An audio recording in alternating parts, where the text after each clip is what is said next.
Con más de esta cobertura especial de C7 Phil, entre el ajetreo, las prisas de esta feria, pues ya estamos desarrollando la capacidad de la ubicuidad, ¿no? Benito Taibo, qué gusto saludarte. Bien, Adrián, muchas gracias por estar con nosotros aquí. Bueno, ahora presentas Corazonadas, esta novela que no he terminado de leer, pero lo que llevo, pues se me hace muy honesta, muy noble, y creo que sí tocas muchas fibras, muchos sentimientos de muy buena manera desde el inicio, ¿no? Cuando conocemos a Sebastián, que es el que va dándonos como el preámbulo, nos va poniendo en contexto, expresándose de esta manera de su tío, que es me imagino que ha de tener unos 40 y tantos años. Bueno, el tío, para poner en contexto a nuestro público, es un hombre que siempre se ha negado a tener hijos, los ve como un estorbo, como un ancla, no los comprende, ¿no?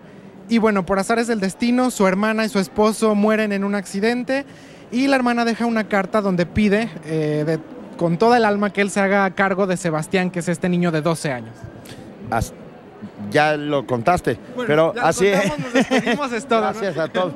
No, bueno, así es de alguna u otra manera la respuesta a persona normal, que es al revés, que es Sebastián el que cuenta la vida alrededor de Paco.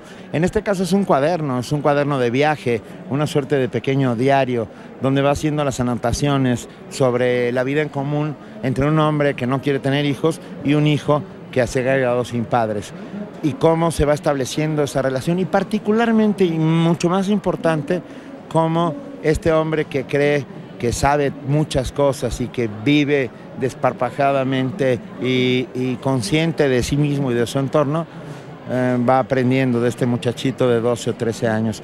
Es simple y sencillamente eso, un guiño, un latido, una picada en las costillas de algunos para decirles: no miren hacia arriba, miren hacia abajo, escuchen a los jóvenes.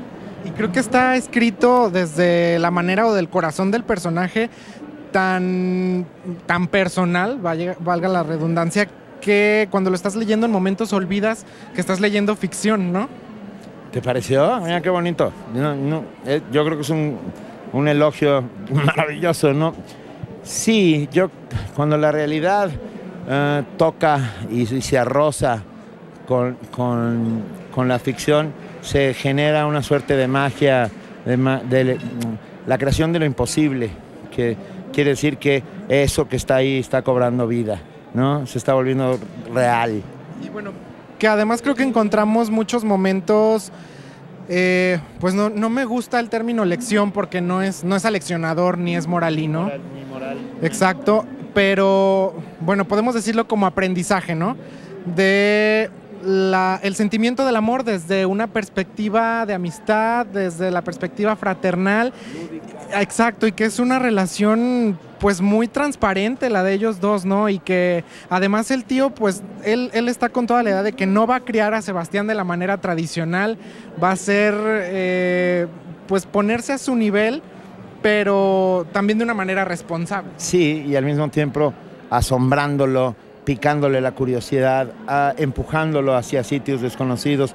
Yo creo que toda la lógica del libro se podría resumir en una frase que dice el tío en algún momento, que es: a los niños no hay que educarlos, hay que quererlos.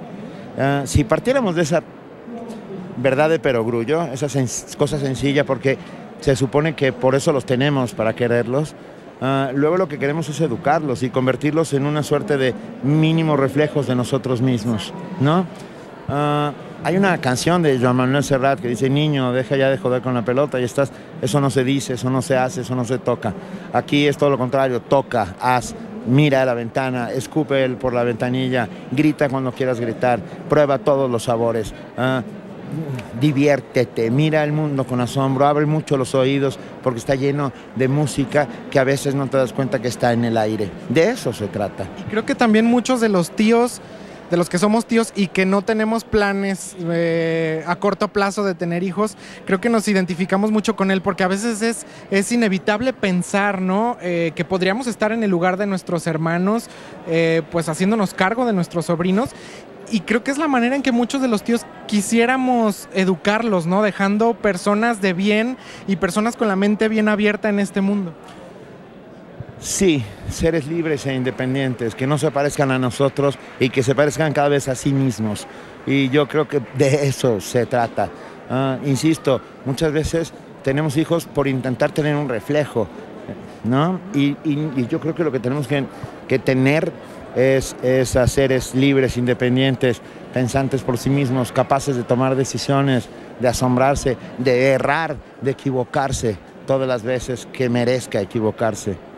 Bueno, creo que además... Es un antimanual de cómo criar a un hijo, si quieres llamarlo así. Sí. Todos los libros son de autoayuda, excepto los que dicen autoayuda en su portada. Bueno, y además creo que muchas veces pasa que las personas que más se la pasan repitiendo, reiterando que no van a tener hijos porque probablemente ellos sean los peores padres del mundo, yo creo que si los ves por fuera serían los mejores padres a lo mejor, ¿no? Tal vez los rebeldes, aquellos que piensan que la libertad es un don muy, muy preciado y que merece ser defendido a toda costa.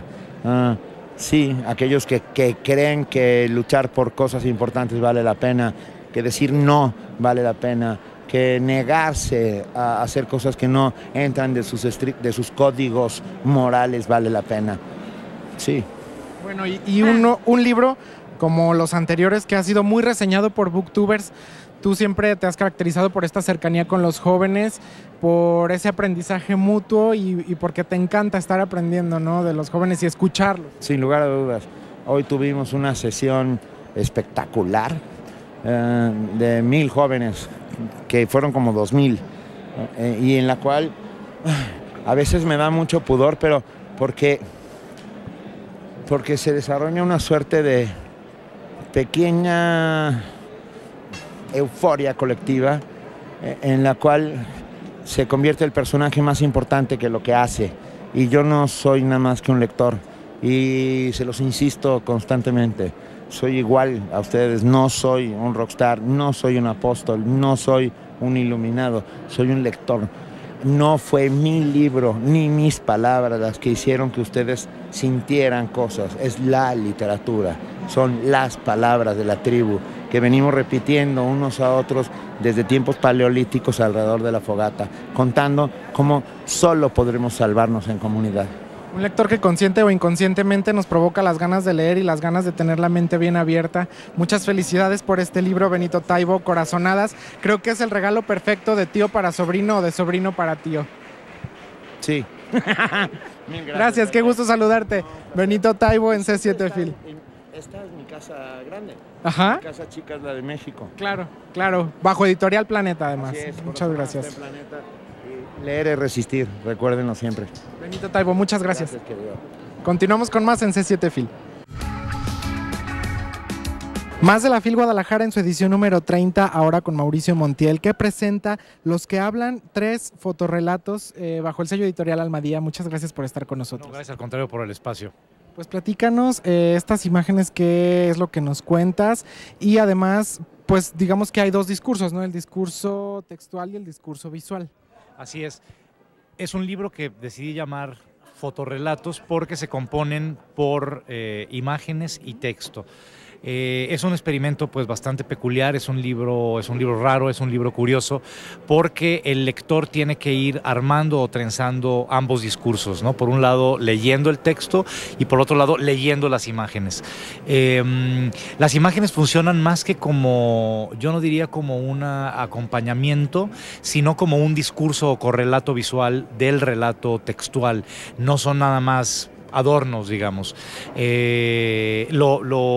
También otra peculiaridad del libro, y eso se debe al diseñador Alejandro Magallanes, que se encarga de toda la parte gráfica de la editorial Almadía, es que el lector puede destruir, por así decir, la camisa que envuelve al libro para pegar las estampillas, las fotografías que yo tomé vueltas estampillas dentro del libro.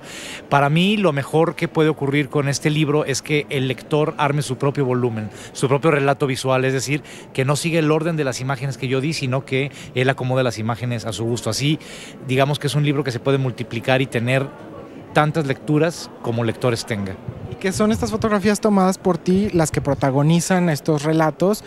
Pero ¿cómo planteaste este ejercicio? ¿Escritura a partir de imágenes, imágenes a partir de escritura, 50-50? No, bueno, fue un ejercicio de escritura a partir de imágenes, es decir, primero tomé las fotografías para los 3 relatos, ya tenía más o menos una idea esbozada de lo que quería contar, pero primero me aboqué a hacer el camino inverso, como a lo que normalmente se hace, que es partir de la escritura. Aquí partí de la imagen para llegar a la escritura. Entonces fue un ejercicio bastante interesante, no quiero volver a repetirlo jamás, que fue hacer una selección de las fotografías que fui tomando, ponerlas en el piso de mi estudio e irles dando una secuencia que para mí era lógica.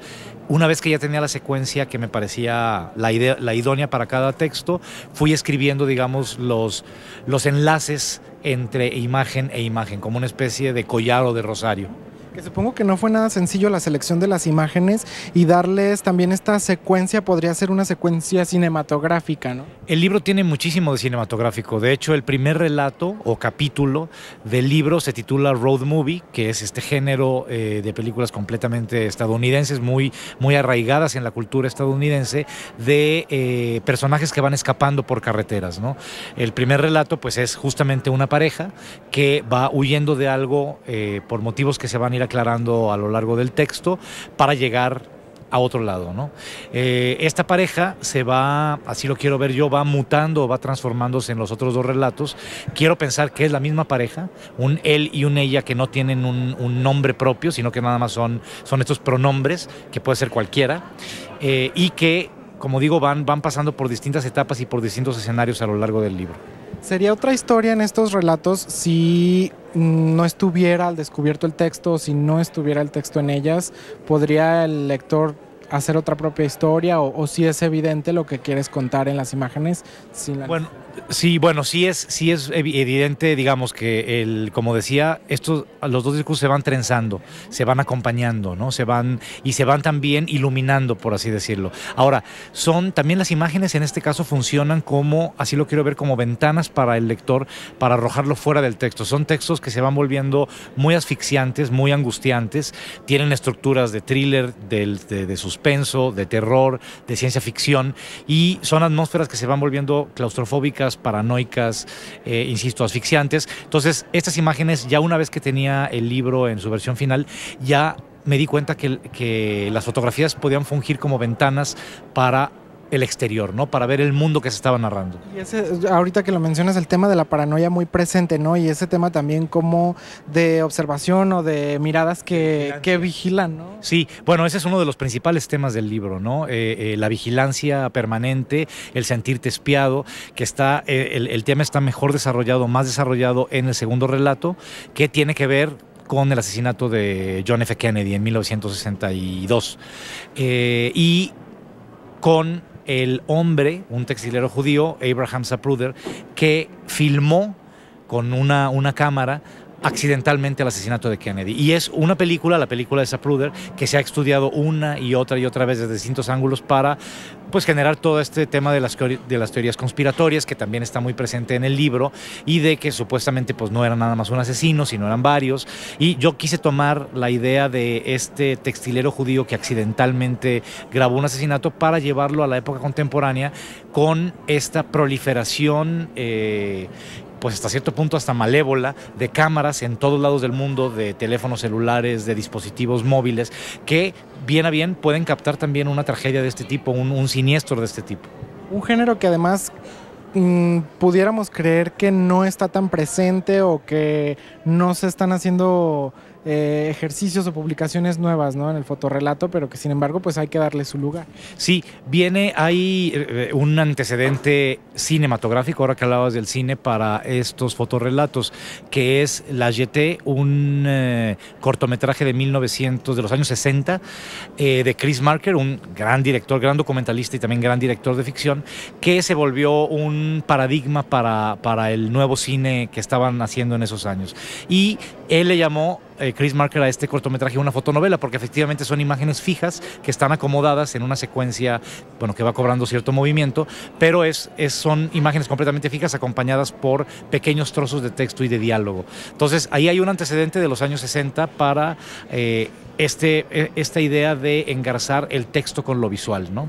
¿Y que además también en un ejercicio como este también al lector le da esas imágenes o hasta traducirlo en su mente en cine, ¿no? Como si estuviera haciendo una película mental. Sí, también es la idea porque como son nada más diálogos, es decir, no hay intervención de un narrador, también se puede leer como una especie de guión cinematográfico al que le falta pues un director y un casting. También el lector puede tener esa idea a la hora de adentrarse en el libro Los que hablan. Mauricio Montel Figueiras, Los que hablan, bajo Editorial Almadía. Muchísimas gracias por estar con nosotros y la invitación también para nuestro público para que te lea. Muchas gracias. Gracias a ustedes, gracias por el espacio. Continuamos con más desde los pasillos de la Feria Internacional del Libro de Guadalajara en C7 Fil.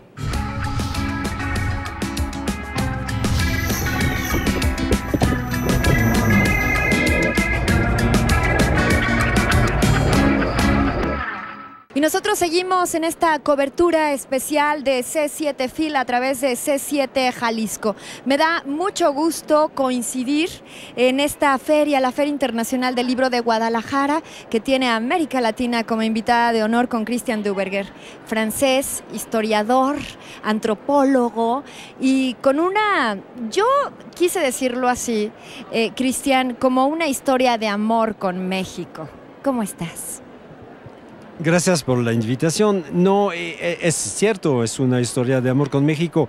Nada más que lo que me gusta en particular es revisitar los mitos, investigar lo que está detrás de los mitos. Porque los libros de textos nos utilizan mitos, ¿no? Y la figura de Colón es uno de los mitos fundadores de América Latina. Entonces, como lo hice con Cortés, decidí de hacerlo con Cristóbal Colón.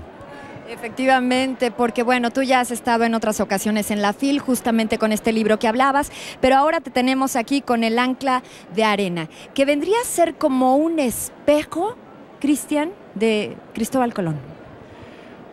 La verdad es que es muy difícil hacer un libro de historiador sobre Cristóbal Colón porque no hay documentos. ¿Por qué no hay documentos? Porque Cristóbal Colón él mismo decidió de borrar todas las huellas de su pasado y hasta su presente, ¿no? Porque durante su vida intentó eliminar realmente todos los documentos relativos a su vida, lo que significa que conocemos muy poca cosa y es difícil hacer un libro de historiador porque nos faltan las fuentes. Entonces decidí, como historiador, de escribir una novela. ¿Y qué pasa? Finalmente, la trama es de una novela. El personaje principal es un manuscrito. Es el manuscrito que sería el libro de bitácora del primer viaje de 1492. Y en la novela reaparece este manuscrito perdido, que ha desaparecido. Entonces reaparece, se desencadenan, se arma una especie de trama alrededor de la reaparición del documento y finalmente eso me permite armar un diálogo entre dos personajes, un policía que es una especie de historiador, ¿no? Porque finalmente el historiador busca pruebas y también el policía busca pruebas. Entonces es un policía que dialoga con una historiadora italiana, en el caso de la novela, por la relación con Génova, etc. Y finalmente, poco a poco, se acercan de la verdad. Y la verdad es que el verdadero Cristóbal Colón no corresponde al mito, no corresponde exactamente al mito. Y en particular hay una especie de historia de amor entre Colón y la reina, que no es una ficción, no es de mi invención, es algo que realmente se puede soportar, se puede apoyar con unos elementos, y eso explica una gran parte de la trayectoria de Cristóbal Colón. Siempre recibió el apoyo de la reina, porque en la vida de Colón hay mucha irracionalidad, y esa irracionalidad es la pasión, es el amor. Sí, de la reina con Colón. Eso es un elemento. El otro elemento es que, como no encontré ninguna certeza del nacimiento en Génova, yo finalmente presento un Colón que es mucho más portugués. Es un judío, eso es prácticamente cierto. Por eso, en el contexto de 1492, la expulsión de los judíos, no puede presentar sus antecedentes. Y como amigo de la reina muy cercano era delicado. Entonces decido borrar todo eso. Y creo que realmente la idea de Génova, que sea Génova es Colón, no, eso no. Creo que abandoné la idea y lo presento como probablemente de origen portugués y se trasladó a España y allá pasa algo que es que la corona decidió de instrumentalizar Cristóbal Colón para hacer una operación geopolítica, ¿no? Hoy sería geopolítica, ¿no? Y finalmente decidieron en España, la corona, los reyes católicos decidieron de apoderarse de América. Y Colón en este contexto aparece no como el descubridor, pero como la persona que hizo una especie de viaje de descubrimiento oficial para poder permitir a la corona de apoderarse de las tierras americanas. Pero evidentemente, hay que decirlo, ¿no? Es una novela y hay un ritmo que es el ritmo de la novela, hay crímenes, ¿no? Son dos, ¿no? Etcétera. Evidentemente nada es gratuito, todo eso construye una trama que tiene un sentido global, pero es divertido. Normalmente una novela es divertida, ¿no? Y Cristian, también por supuesto obviamente ya hablaste tú del contexto y nos vamos situando en él, pero a la vez también tiene como ese thriller actual, o sea, pudiste y le diste con ese toque magistral el hecho de sentirnos en un thriller actual. La técnica es ficcionar una parte que no es la histórica. Entonces, todo lo que se dice alrededor de la vida de Colón no lo ficcioné. Entonces no inventé elementos ficticios de la vida de Colón. Todo lo que está en relación con Colón es yo que considero la verdad.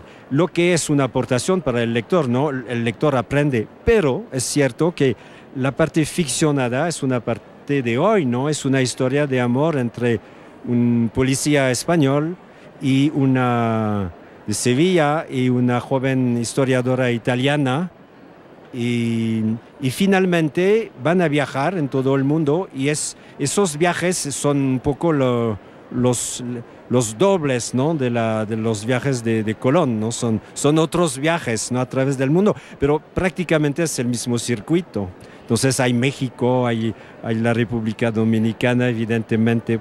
Son viajes actuales, en una ficción actual, alrededor de un personaje histórico no ficcionado, pero misterioso. Claro, eso es lo que te mantiene de verdad atrapado.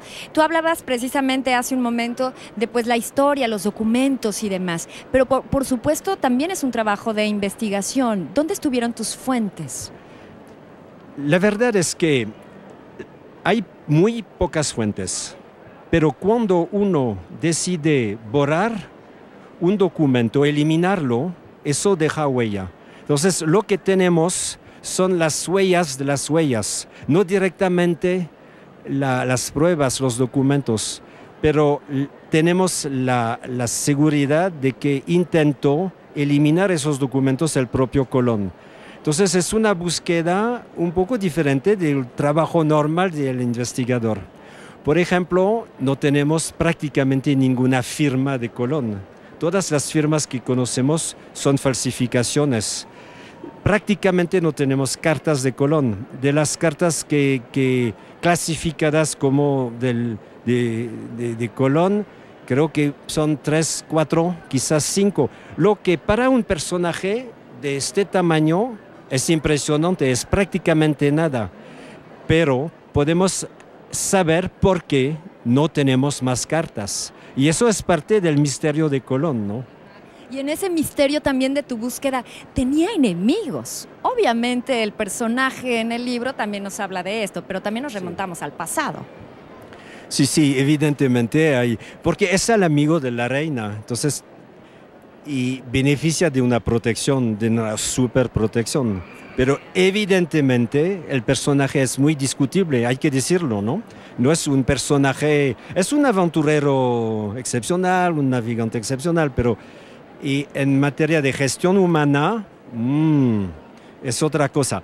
Y entonces hay alrededor en la corte misma, alrededor de Colón, alrededor de los reyes, hay muchos que presionan para la eliminación pura y sencilla de Colón.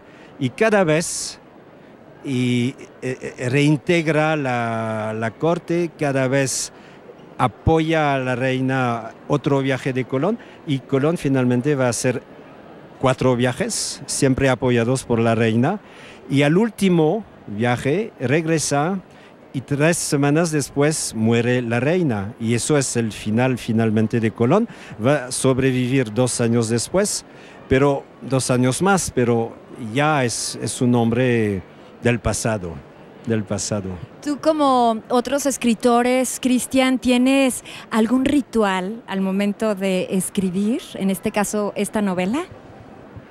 No, de toda manera siempre escribí de noche, hasta las 2 de la mañana escribo, porque es mi único ritual, mi escritura es nocturna, entonces probablemente porque no hay ruido, no es como aquí en la FIL, no, hay mucho ruido, mucha concurrencia, pero que bien, ¿no? Muchos compradores de libros, pero yo escribo como de manera absolutamente, en el silencio de la noche. Eso es mi ritual. Aquí va impresa la noche también. Cristian Duverger, ya está a la venta el libro, por supuesto, sí, para que lo tomen en cuenta. ¿Dónde lo pueden encontrar? Pues lo edita Suma, que es un sello de Random House. Entonces creo que aquí en la FIL evidentemente, pero en cualquier librería, ¿no? Y a nuestros amigos que nos están viendo, por supuesto que lo busquen bajo el sello que es de Random House. Muchas gracias. Para despedirnos, Cristian, ¿qué te provoca leer? Soy un lector, vamos a decir, casi profesional, ¿no? Entonces me gusta leer desde niño, siempre he leído, y me gusta leer absolutamente todos los géneros de literatura, de la novela, los libros de historia, los ensayos, pero la verdad es que me interesa leer un libro no solamente al momento de su salida, pero a veces 10 años después, 20 años después, 30 años después. Entonces, yo hago relecturas de mis libros favoritos de manera prácticamente permanente. Eso es otro rito. Ese es otro ritual. Muchísimas gracias y continuamos en esta cobertura especial de C7 Jalisco. Cristian Duverger, gracias. Gracias.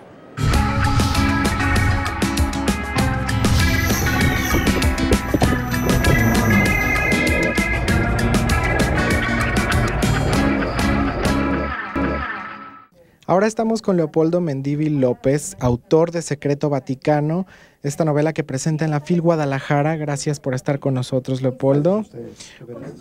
Una novela que, si bien podemos decir, pues la historia no es real, sí está basada en hechos reales, en personajes reales, y supongo que también hay cierto sustento e investigación que tuviste que realizar para, pues, que fuera lo más apegada a la realidad, ¿no? Que habla justo de eso que se ha especulado desde hace muchos años, de cierta mafia o ciertas mafias que existen en el Vaticano, que se han encargado, pues, digamos, de atacar, no sé si tú puedes explicarnos el motivo, lo que tú has descubierto, perdón, escribido también, el motivo por el cual han atacado a los máximos representantes de la Iglesia Católica desde hace 50 años. Pues sí, básicamente yo te diría que el 90% de la información es real, es histórica y es periodística, y el 10% es básicamente cómo se convierte esto en una novela para que la gente diga, pues, si está interesante. Yo pensaba, ¿qué haría con este trabajo periodístico alguien como Dan Brown? O si se hiciera una historia de Sherlock Holmes, pues está mejor. O del Padrino, porque básicamente es más bien como El Padrino.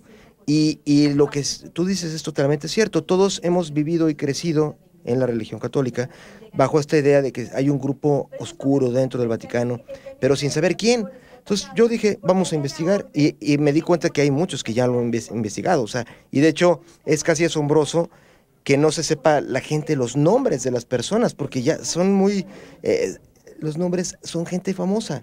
Entonces, y la verdad sí era necesario que la gente lo supiera. ¿Por qué? Porque básicamente el Papa Benedicto hace 3 años renunció, y lo que se dijo al mundo era que era porque estaba viejito, y pues todo el mundo dijo muy respetable, y más muy poca gente valora todo lo que él hizo. Él fue el primer revolucionario de toda esta gran revolución que ha sucedido, y por eso tuvo que renunciar. Básicamente hubo 2 temas, uno que él se enfrentó con todas estas personas ligadas a la pederastia, que anteriormente no habían sido juzgadas, porque estaba Juan Pablo II y los protegía, ¿no? Pero ese no es el problema. El verdadero problema es que un día llegaron de la policía de Europa con el Papa Benedicto y le dijeron, hay una cuenta del Banco Vaticano que está involucrada en una operación súper siniestra. Movió 2 millones de euros al banco de JP Morgan en Frankfurt, y está vinculada con lavado de dinero y financiación de terrorismo. Y necesitamos que el Vaticano nos ayude porque el Banco del Vaticano nos acaba de decir que no da informes. El Papa dijo, ¿cómo? Llamó al presidente del banco, que era su amigo, Ettore Gotti Tedeschi, que había sido el presidente de Santander en Italia. O sea, era un hombre de confianza del Papa, y le dijo, oye, las autoridades de Europa quieren saber de quién es esta cuenta, de dónde salió el dinero y para qué es. Y él dijo, ¿sabes qué? Ya lo intenté y mejor ni le entramos. Y el Papa dijo, ¿what? ¿Cómo dices? Y ahí fue donde Ettore Gotti Tedeschi le dijo la triste historia de los últimos 6 papas que no tienen control ni poder sobre el Banco del Vaticano, porque los estatutos así lo establecen. Desde 1942, cuando los americanos ayudaron a que se creara ese banco, lo hicieron de tal manera que los estatutos lo convierten en algo como lo que hoy aquí es el Infonavit. Yo trabajé en el Infonavit y pues ahí se creó en el 72 el Infonavit para que, digamos, si tú trabajas en la Secretaría de la Función Pública, llegas al Infonavit, oigan, denme informes, dicen no. ¿Por qué? Porque es autónomo, es un organismo autónomo, y háganle como quieran, que se autorregula, imagínate.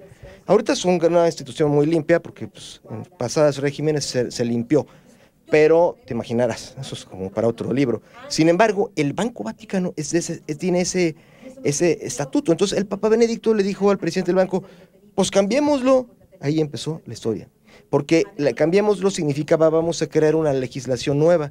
Se llamó la Ley 127. Y muy poca gente siquiera sabe que existió esa ley. Y obviamente no se puso en vigor, al grado de que más fácil fue que renunciara. Mira, imagínate, cuando empezó a darse a conocer esto, empezaron a amenazar de muerte al presidente del Banco Vaticano, empezaron a calumniarlo, a decir que era psicóptico, psicópata, inestable, y amenazaron a su familia. Él hasta le dijo al Papa, ¿cómo quiere que sigamos con esto? Y el Papa dijo, por supuesto. Y él le dijo, sí, pero es que usted no tiene familia. Acabó renunciando, imagínate, renunció y se quedó solo el Papa Benedicto, y ya empezó la campaña para destruirlo a él. Y que a través también de esta historia pues vamos a conocer esa pues figura que probablemente por personas ajenas o por poderes ajenos al Vaticano pues lo han convertido en un instrumento con otros fines, ¿no? Probablemente. Y también cómo se ha vinculado a grandes mafias, a sucesos terribles, que también supongo que no se trata de adoptar una postura tal vez conservadora o una postura totalmente a favor de la figura del Papa o de la figura de la religión católica, ¿no? Por eso te valiste de diferentes sustentos y de diferentes fuentes para hacer lo más parcial posible. Sí, justamente qué mejor descripción la que acabas de hacer, y te agradezco. La tomo porque a veces es difícil describir cómo es el enfoque, pero al final de cuentas el enfoque, tú que eres un gran periodista, pues yo traté, igual que cualquiera de los que intentamos estos esfuerzos de investigación, que sea objetivo en el sentido, están todas las versiones. Es un libro que no está diseñado para venderle a nadie la idea de algo, sino simplemente los hechos que son espeluznantes algunos. Por ejemplo, muy poca gente sabe que algunos papas estaban apoyando a los nazis de tal manera que hay una demanda por parte de familias judías cuyo el tesoro de sus familiares fue robado por los nazis y luego en camiones estos cargamentos desde Croacia llegaron al Vaticano y se les dijo guárdalo y luego nadie nunca apareció. Entonces esta demanda habla de una cantidad aproximada del peso de una ballena azul de oro. Son 20 toneladas que estas familias dicen, eso lo tuvo el Vaticano, ¿dónde está? Y está debajo de algún lugar de la Santa Sede. Y esa es una de las muchas formas. Hay una iglesia ahí en Roma que precisamente, imagínate, debajo del altar, la persona que está enterrada debajo es nada menos que el ex jefe de la mafia magliana, la mafia de Roma, que era Enrico de Pedis, imagínate. Y ese hombre estaba ligado con toda esta mafia, donde su mejor amigo era el cardenal Paul Marcinkus, era el presidente del Banco Vaticano, imagínate. Y ellos dos están vinculados en el secuestro de una niña que nunca volvió a aparecer, Emanuela Orlandi. Y cuando se le preguntó apenas hace unos cuantos años al vocero del Vaticano, Federico Lombardi, sobre las muchas pruebas de que este cardenal Paul Marcinkus había estado involucrado en ese secuestro, dijo, eso ya pasó, que Dios lo juzgue. ¿Tú crees? Y el caso, lo grueso es que este hombre, Paul Marcinkus, también estuvo involucrado en algo peor, que cuando el Papa fue Juan Pablo I, y pasó casi lo mismo que con Benedicto, que le llegaron unas autoridades de Europa diciendo, oye, hay unas explosiones terroristas que dicen que son los soviéticos, pero uno de los que fueron arrestados trabaja para la CIA, para el gobierno americano, y está diciendo que es de los comunistas, para los que les suene parecido a lo actual, y todavía peor, los explosivos y otros materiales fueron financiados con cuentas que están vinculadas a cuentas del Banco Vaticano.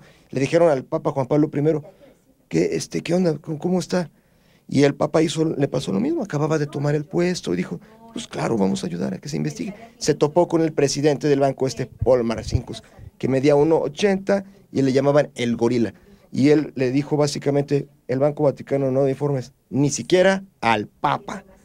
Y 33 días después de eso estaba muerto. Pues así como todo esto que nos mencionas tú mismo, hay mucho más en Secreto Vaticano de Leopoldo Mendívil López, y la invitación también para nuestro público y para los que estén interesados en adentrarse de esta manera pues a estos claroscuros de la historia y de todo esto que nos cuentas relacionado con el Vaticano, Secreto Vaticano, bajo editorial Grijalbo. Leopoldo Mendívil López, muchas gracias por estar con nosotros. Un gran privilegio para mí platicar contigo y con Canal 7. Agradecidísimo. Muchísimas gracias. Un abrazo a todos. Igualmente. Continuamos con más en C7 Fil.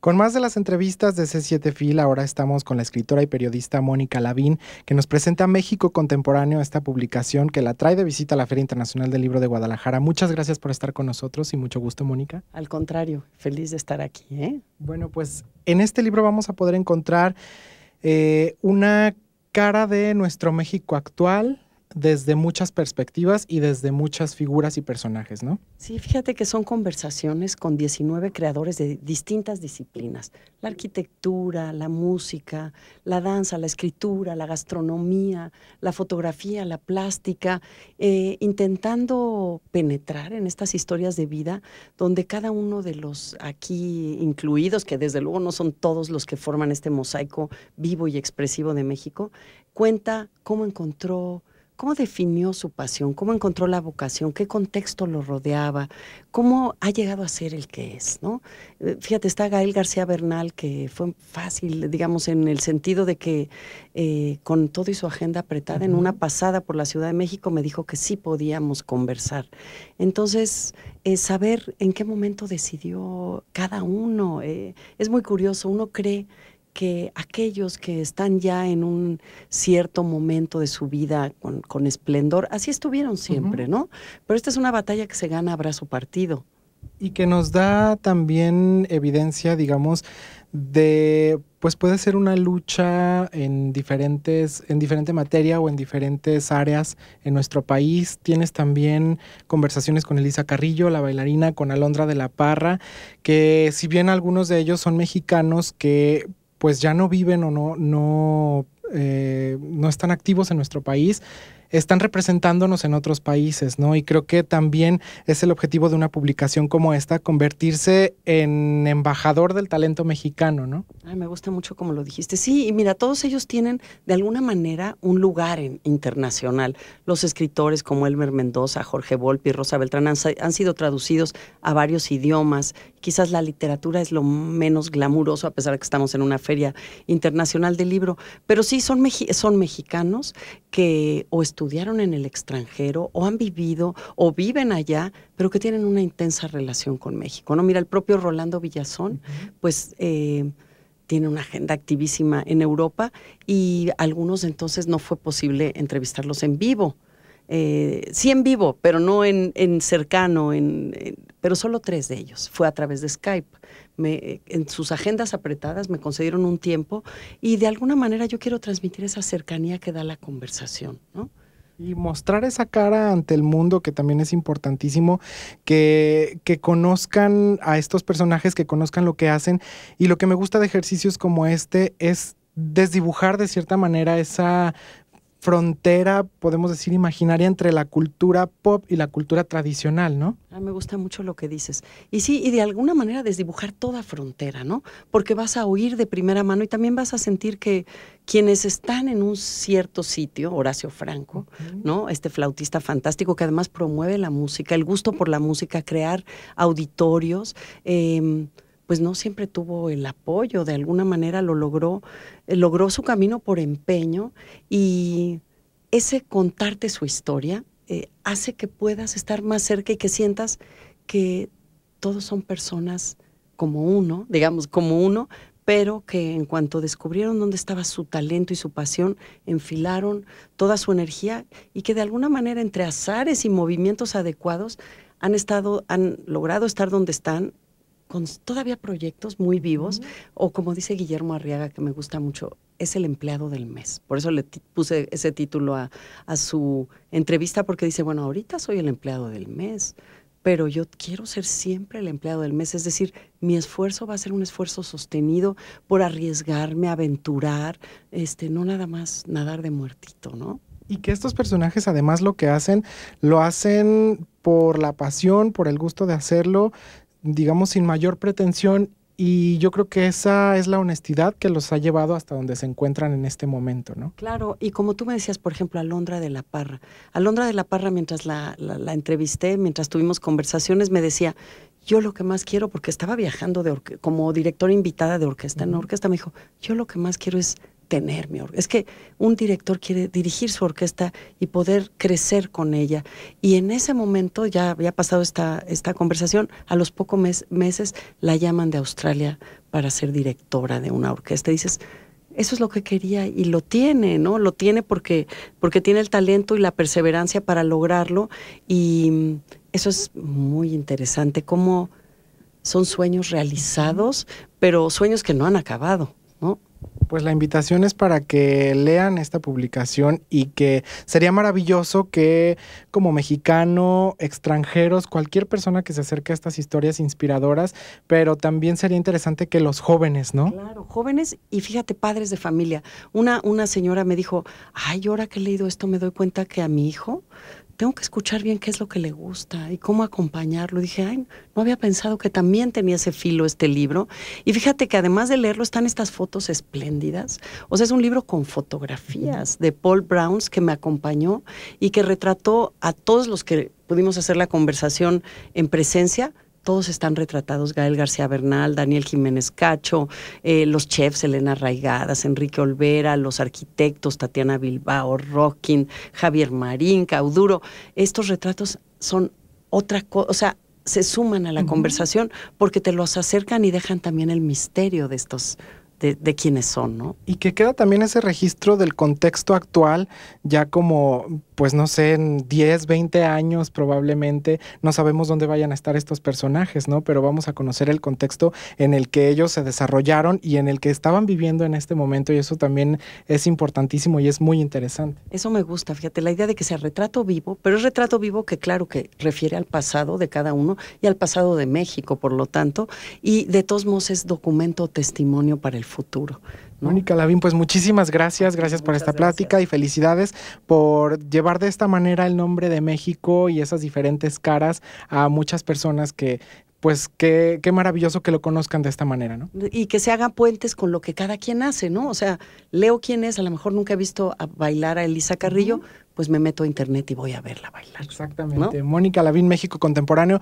¿bajo qué sello editorial lo podemos encontrar? Aguilar, y lo presentamos el viernes 2 a la 1 de la tarde. Estará Daniel Jiménez Cacho y Alberto Ruiz Sánchez. Perfecto. Muchísimas gracias. A ti, gracias. Continuamos con más de C7 Fil.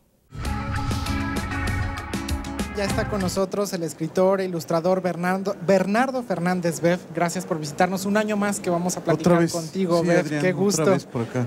Bueno, pues ahora vamos a platicar de esta serie Tiempo de Alacranes, que es de Editorial Océano.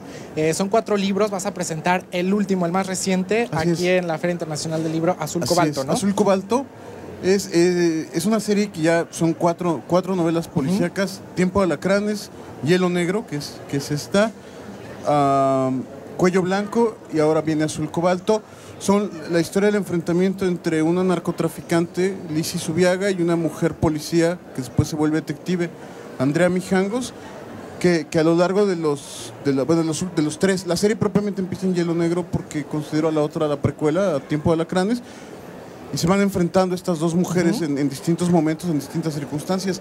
Hielo Negro es una novela sobre la búsqueda de un laboratorio de la droga perfecta. Cuello Blanco es, como dice el título, sobre lavado de dinero, y ahora Azul Cobalto sobre tráfico de piezas de arte ilegales, falsificaciones, robos de piezas de arte, y alrededor de ese mundo está construida la última novela, porque yo lo que quería era como ir refinando el delito que empezaba en Tiempo de Alacranes, era un sicario, luego es esta chica narcotraficante, y se va moviendo, se va refinando, como creo que se ha refinado el delito, que se ha convertido el crimen organizado en una especie como de corporación mundial, claro, gigantesca. Novela policíaca muy cerca de nuestra realidad y del contexto que vivimos día a día en nuestro país. Yo estoy leyendo Hielo Negro y te platicaba que disfruté mucho el lenguaje porque es un lenguaje muy real, te sientes cercano. Muchas veces pasa que lees ficción de escritores mexicanos y no sé cuál es la intención o no sé por qué hacen el lenguaje un poco más universal, quizá para Latinoamérica o para Iberoamérica, pero tú estás totalmente en el lenguaje mexicano. Disfruto los insultos, los siento reales. Las peladeces. Claro, me he reído, me he puesto ansioso en momentos tensos, me ha dado coraje también muchas cosas, y también he disfrutado mucho a la gente Mijangos porque te platicaba que, no sé, me recuerda a muchas amigas, es muy divertida, creo que a lo mejor es dulce, ¿no? Pero tiene muy oculta esa parte, es ruda. Es muy ruda, pero tiene su lado femenino que es muy pues que justo eso, muy sensible, muy incluso delicada, a pesar de que se dedica a agarrarse a balazos con narcotraficantes.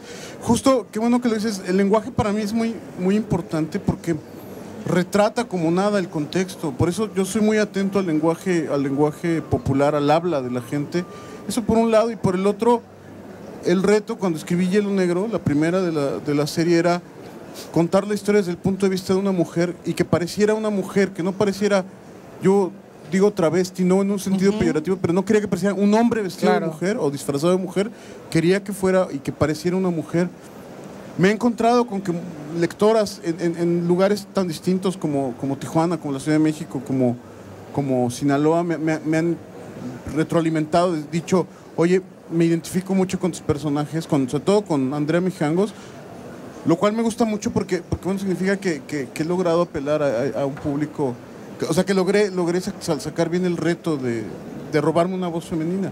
Claro, que si bien pues tiene esa parte ruda o en ciertos momentos algunos comportamientos que podríamos decir masculinos, pues no deja de ser mujer, ¿no? Exacto. Y no deja de apreciarse esa parte femenina y que es también una gente que lucha contra, digamos, ese mundo que todavía está dominado por los hombres. Exactamente. Que le toca ahí cierta fricción con algunos compañeros, pero sin dejar de lado el trabajo, sin dejar de lado esa bandera del empoderamiento femenino. Una ¿no? mujer con muchos, las dos, ¿no? Las dos personas me gustan porque tienen muchos ovarios, ¿no? Son dos mujeres muy fuertes, muy poderosas y que estas dos mujeres sostienen, o sea, su tensión, su enfrentamiento permanente es el que ha sostenido la serie hasta ahora. Claro, pues muchas gracias por estar con nosotros, Bernardo. Y bueno, hay que recordarle a la gente la presentación de Azul Cobalto es el día de hoy. Hoy, ¿verdad? A las 6 de la tarde se presenta en el Salón José Luis Martínez, esta parte de arriba donde son los escritores jaliscienses, a las 6 de la tarde, y además me va a acompañar Paco Ignacio Taibo II, que no podía tener padrino más lujoso. Claro, y muy divertido además, irreverente. Sí, totalmente. Bueno, además el modelo de todos los que hacemos novela policíaca. Claro, bueno, novela policíaca también, que importante, ¿no? Que se le dé su lugar y esa importancia a la novela policíaca también. La invitación es para que lean la serie Tiempo de Alacranes, que pueden escoger cualquiera, hasta al azar, no importa. O sea, no hay que leerlos a diferencia de una saga como Señor de los Anillos o bueno, cualquiera de estas sagas, la novela se pueden leer por separado, se pueden leer en desorden. La idea es que no te deje que no te quede de ver información, o sea, que la puedas leer y puedas entender qué sucedió antes o qué puede suceder después. Y ya si te gusta, pues que te vayas a buscar los otros libros. Pues muchísimas gracias, Bernardo Fernández Bev, Editorial Océano. Y bueno, pues también ya estaremos teniendo noticias de tu próxima novela gráfica, que afortunadamente no te olvidas. No, es mi primer amor, los cómics en mayo. El Instante Amarillo se llama. Bev, qué gusto platicar contigo. Adrián. Muchas gracias. Encantado. Nos vemos, nos estamos viendo aquí en la feria.